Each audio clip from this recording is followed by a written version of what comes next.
A tense morning breaks in the Philippines. News outlets flash images of twisted metal bobbing in blue-green waters. Coast Guard vessels circle the find, their crews on high alert. The headline reads, "Suspected Chinese missile debris found near Philippine outpost." The discovery happened just miles from Ayungin Shoal, a flashpoint in the South China Sea. Fishermen first spotted the strange object. Its markings, they said, looked foreign and military. Within hours, the Philippine Coast Guard moved in, securing the debris for inspection. This incident is far from isolated. Over the past year, similar fragments, believed to be from Chinese missiles, have been found in Philippine waters. Each time, tempers rise. Each time, questions follow. Is this an accident or a message? The latest find has ignited old fears. Is the South China Sea becoming even more dangerous? Are foreign military activities threatening Philippine sovereignty? The missile debris was found floating near the Second Thomas Shoal, known locally as Ayungin. This shoal lies squarely within the Philippine Exclusive Economic Zone, or EEZ. The Coast Guard and Navy, alerted by local fishermen, moved quickly to secure the site. Experts from the Philippine military examined the debris. Early assessments linked it to recent Chinese missile tests, possibly anti-ship or anti-aircraft types. The debris had Chinese markings and technical codes, raising immediate suspicions about its origin. The Philippine authorities did not act alone. They coordinated with allied observers, Americans and Australians mostly, to ensure transparency. Photographs and technical data were shared with international partners. This was not only about safety, it was about proof. Why does this matter? Missile debris is more than trash. It poses real risks to navigation and fishing. It also signals the intensity of Chinese military activities in waters the Philippines claims. Each fragment is a reminder, this is a contested, dangerous sea. The South China Sea is one of the world's busiest waterways. Large ships, tiny fishing boats, and military vessels all cross these waters daily. Missile debris, drifting unseen, can cripple a propeller or punch a hole in a hull. For local communities, this is not an abstract threat. It is life and death.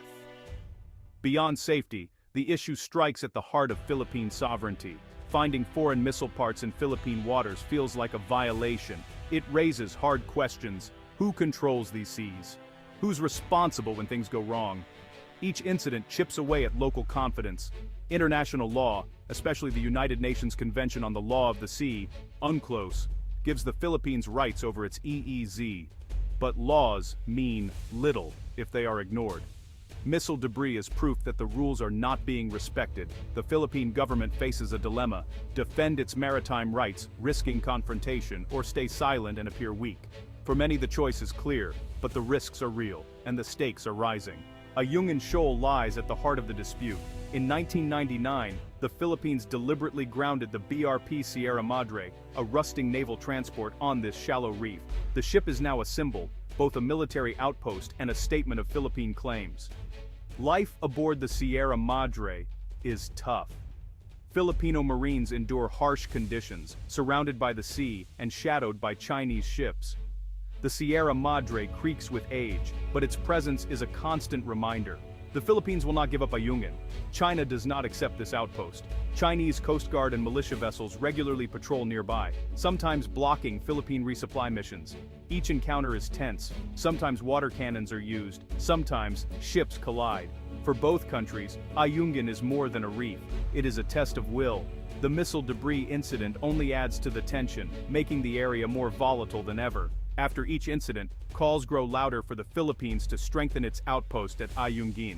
Some suggest reinforcing the Sierra Madre, or maybe even building new structures. The goal really is to show China and the world that the Philippines will defend its claims.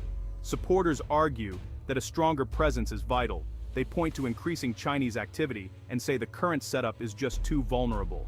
What they want are better facilities for troops, safer supply lines, and even more ships on patrol. But, not everyone agrees. Some worry that expanding the outpost could backfire. China has warned against new construction, calling it a provocation. Critics fear that any move to upgrade the site could trigger a harsh Chinese response, possibly even force. This debate splits opinion in Manila. The government, it must balance national pride with the risk of escalation. For now, the Sierra Madre endures. Patched and battered, caught between hope and fear. The Philippines has not stayed silent. Each new incident brings a flurry of diplomatic protests. Embassies are called, Notes are delivered. The message is always the same. China must respect Philippine rights and international law. Beyond formal protests, Manila has worked to rally international support. It has strengthened alliances, especially with the United States, Japan, and Australia. Joint patrols and military exercises are now more common. These partnerships send a signal. The Philippines is not alone. Transparency is another tool. By sharing evidence, like missile debris photos, the Philippines exposes violations to the world. This helps win sympathy and support from other countries, both in Southeast Asia and beyond. Yet diplomacy has limits. China remains powerful and determined. For the Philippines, every move is a calculated risk. The hope is to deter aggression without crossing the line into open conflict. China has reacted strongly to recent events. It denies wrongdoing, insisting its activities are lawful. Chinese officials claim that any debris is accidental and not meant as a threat. Still, they warn the Philippines not to, overreact. Chinese state media frames the dispute as a misunderstanding. They accuse Manila of provocation and warn against external interference, which is a clear swipe at US and allied involvement. China says it will defend its interests and hints at consequences if challenged. At the same time, Beijing expresses concern about escalation.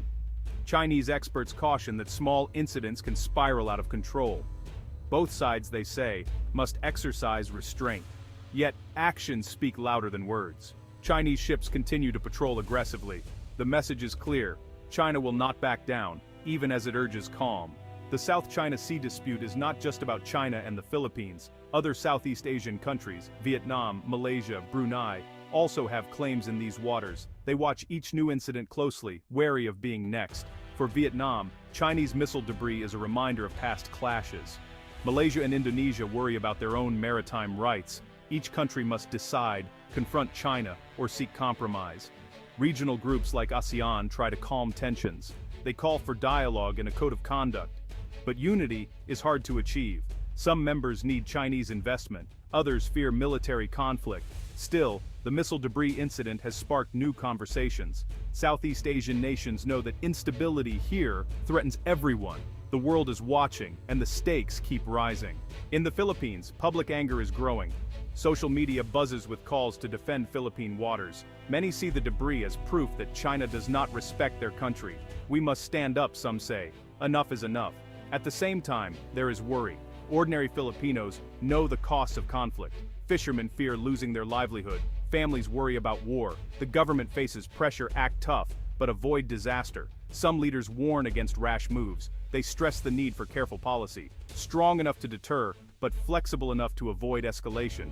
It is a difficult balance. Every policy choice carries risks. Still, national resolve is strong. Most Filipinos support defending maritime rights. The government must navigate these feelings, seeking both security and peace. The discovery of missile debris may seem minor, but in the South China Sea, small events can have huge consequences. Each fragment tells a story of rivalry, risk, and resistance. For the Philippines, the debris is a warning. It shows how fragile peace can be in contested waters. It also highlights the challenge asserting national rights without sparking war. Diplomacy, alliances, and national resolve will all be tested. Other countries will watch, waiting to see what happens next. The stakes are rising, and the world cannot look away. In the end, every incident, no matter how small, shapes the future of the South China Sea. The struggle for control is not just about territory, it is about safety, dignity, and the rule of law in a region where tensions never truly fade.